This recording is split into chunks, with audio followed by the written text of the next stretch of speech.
Here we are again. I'm Jeff Schwartz, and this is our December 2024 shop update video.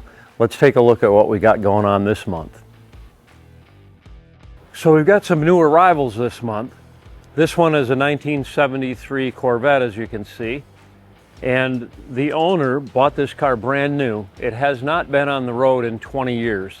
So we're gonna basically just go through all the rubber things and make sure the brakes are working, probably rebuild the calipers with stainless steel sleeved ones, and it needs a new radiator because that's leaking, and we'll put new rubber hoses and things like that, and basically get it freshened up so that the owner can drive it. It doesn't have very many miles on it, so it should be a fun car. It's an L82 4-speed, and for those of you that don't know, the L82 was the high performance engine that superseded the LT1. So the L82 had 4-bolt mains, 202 valves, screw-in studs with guide plates, a bunch of extra stuff, and it was kind of the hypo motor of the smog era, but it actually had the actual same grind camshaft as the 350 horse. So a really good motor. If you just de-restrict the exhaust and tune the carb a little bit, they make a lot of power. Anyway, this will be on the road probably in the next month or so.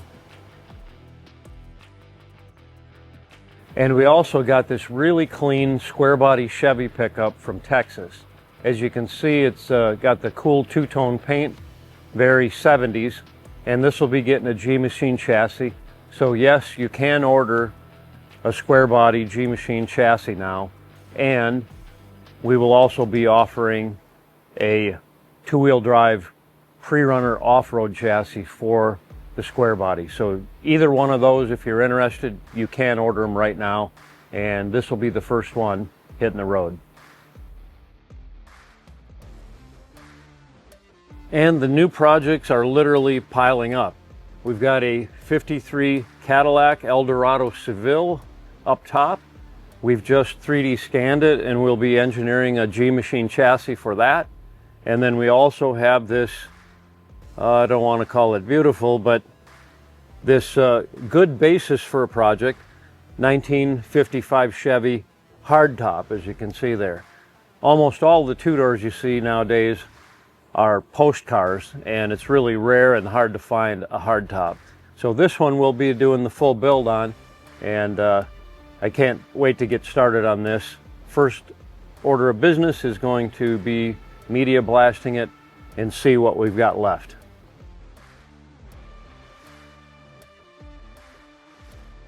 And going in that clapped out 55 Chevy along with the new chassis is this best of everything powertrain combination. What we've got here is the 1,000 horsepower GM Performance Parts 632 crate engine with EFI, along with the Bowler Transmission Carbon Edition T56 Magnum. What a great combination. Row your own gears and gobs of torque. And the 3D scanning is completed on this 66 AMC Rebel, and we are working feverishly to get the chassis engineered and designed for this, and hopefully next month we'll be starting on the fab work of that. It looks like we've wrapped up most everything underneath this first gen Camaro, and there's just a few more bits on the top, and then it'll be getting stripped down to have the body painted. Well, we had this Chevy Monza on the dyno, and I dialed in the carburation, jetting, and accelerator pump circuits, and it's perfectly tuned now. This is a Gen 1 small block Chevy, and it's an aluminum block, and I believe it's a 434 if I'm not mistaken. Anyway, it made a boatload of torque. It was designed to be a high torque engine, not necessarily high horsepower. It made 436 horsepower and 447 foot-pounds of torque. The horsepower peaked at 5,600 RPM, and it's got a super flat torque curve, as you can see from the dyno chart here. This is the dash you saw on the bench last month. we've got it mocked up in the car. You can see all of that was fabricated from metal, including the gauge cluster as well as the AC vent bezels and the glove box cover. So it's all mocked up in the car. Each individual component will get wrapped in leather in the upholstery phase of the project, and it should look really nice. Let me show you the front end where we've been working on the airflow to the front of the car. And as we discussed previously, this Monza is getting a twin turbo Gen 1 small block, a pretty radical setup that's going to be somewhere in the 1800 horsepower range. So we have to manage a lot of airflow getting through the intercoolers and the front end. So this fiberglass drag race style front end, this is the second one that we've had now, has a pretty decent shape to it, but everything was closed off for low drag. In a quarter-mile car, they don't really care about cooling for very long because it's just a few seconds. So we had to open up all these areas. We fitted the Monza logo in here as the factory had, and then the owner wanted us to delete the fake bumper that was molded into the fiberglass nose and actually make an actual bumper. So we've begun fabrication of these pieces, which on the factory bumper, they're metal that is painted body color and it sticks out of the urethane bumper. So we're trying to mimic that look here. This is just the rough stages, so it's not finalized. And then below here, you can see we've cut a lot of slots for airflow all the way across the front end. This is very thin fiberglass, so it was fairly flimsy.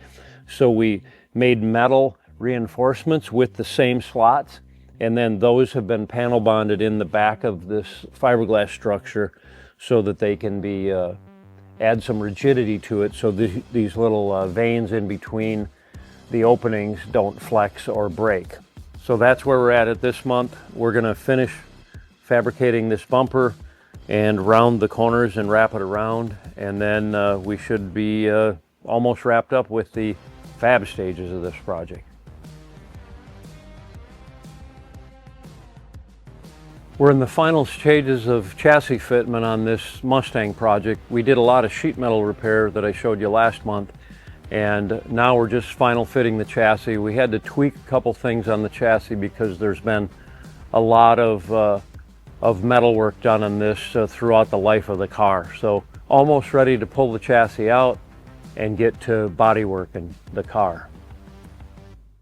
Well, this is Brian's '56 Chevy, and this was the car that I showed you. The chassis was being painted by him at home, and then we were going to install it. So what we've done now is we've got the chassis completely installed, steering shaft in there, steering column hooked up.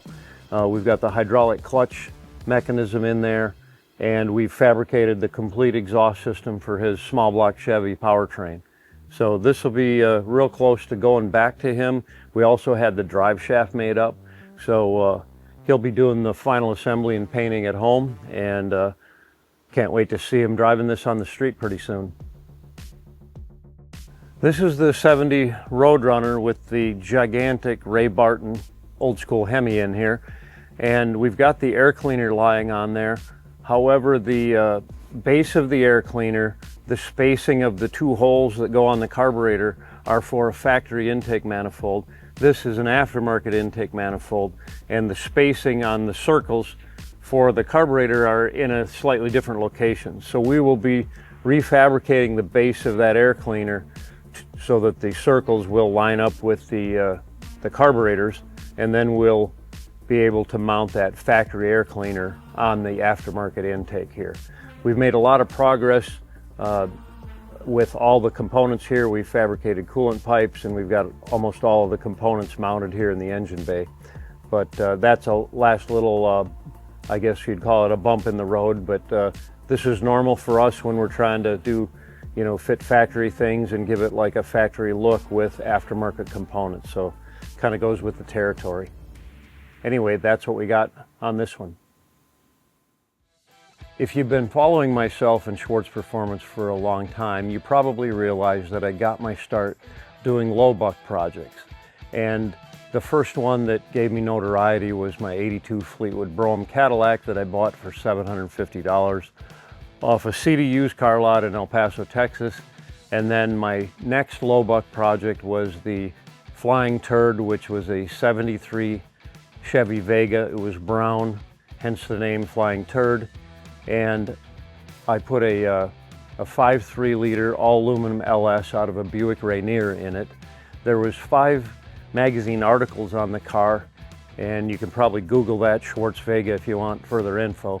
But the car ended up getting wrecked by a couple of employees that did some things without my permission and totaled the car. The only thing salvageable was the engine and transmission, and I've been waiting and wondering what project I was going to reuse that engine in, and along comes this Triumph TR7. So what you see here is a heart transplant from the Flying Turd Vega that we had many years ago with the 5.3 liter all aluminum LS. This has the LS7 cam in it. It made roughly around 400 at the crank, around 3 something at the rear wheel. So it's now been fitted in here. I've been working on this evenings and weekends. So I've got the engine, and I put a 4-speed transmission in it, a T10, and I've got an S10 Extreme rear end with disc brakes that's going to be going in there. And I just finished fabricating the mandrel bent 2.5-inch stainless exhaust. So I'll show you a look at that, and stay tuned for further updates on this. Incidentally, I will have a video series on the Jeff Schwartz YouTube channel on this particular project, so check that out. This is the 65 Barracuda. Previously you saw it in its raw blasted state where it needed just relatively minor rust repair, and last month it was in the epoxy primer stage. So now we've begun fitting the chassis and fabricating things.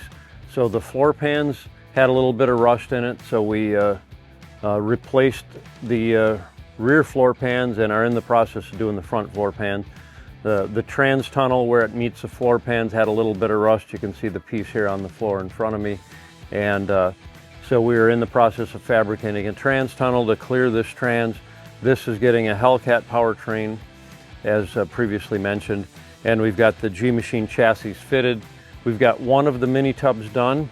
The other mini tub will be on the list of things to do here. And I love seeing forward progress on this.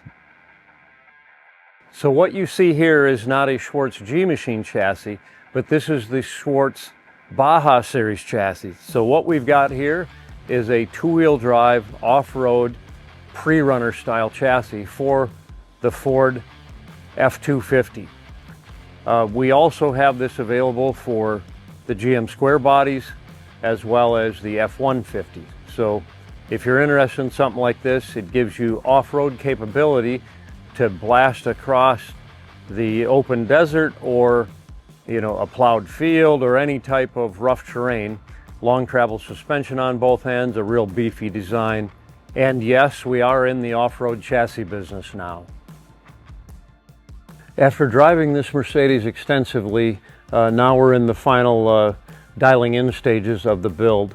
So we had an issue with the fuel tank, so we have redesigned the fuel tank, and it's going to be installed shortly, and then we'll get back to doing the final stages of the build. We are also adding temperature functions for the diff temp and the transmission temp to the Holly dash unit. The 70 Charger with the Hellephant engine. What can you say about this? Well, we had it on the dyno last night and made a maximum of 878 at the wheel. We had a real tough time getting the tires to grip on the roller, so we had to reposition it and do some tweaking to get it to stop smoking the tires. Anyway, that 878 number through an automatic transmission, if you calculate your losses, it's probably making over the 1,000 claimed horsepower that these things are supposed to make. So as weather permits, we'll get busy dialing the rest of the car in and get the interior wrapped up so it can go down to Florida and be enjoyed this winter. And we also had this 54 Studebaker on the dyno last night. Guess how much horsepower it made? 640 horsepower and 667 foot-pounds of torque. This is an LT4 that has had the blower ported and a larger throttle body, but internally the engine has not been modified. So a great power number, and can't wait to see this burning rubber down the road. Yes, this 72 Cutlass is back for final assembly. This is a Hellcat powered machine, and we're going to get busy putting all the final assembly into this one, and hopefully it'll be cruising the streets of Hotlanta this summer. Assembly is continuing on this Mustang convertible. This is going to be getting a very light gray interior, and it's getting very near that stage, and we need to get some wheels on it and get it running and driving. The 64 Galaxy is going back together. It's got the G machine chassis under there, and we've put the twin turbocharged FE series engine back in it. So we're still in the final assembly stages, and it should be running hopefully in the near future, and can't wait to drive this one down the road. On this 1,000 horsepower 66 Nova, we're waiting for an air filter for the functional cowl induction setup on the front of this, as well as the panel of the bottom of the hood. We're painting it right now. So those last bits will be on here, and hopefully we'll be able to drive around the block and see how she runs. Well, that's all we have for this month. Have a happy holidays and a happy new year, and don't forget to hit that subscribe button.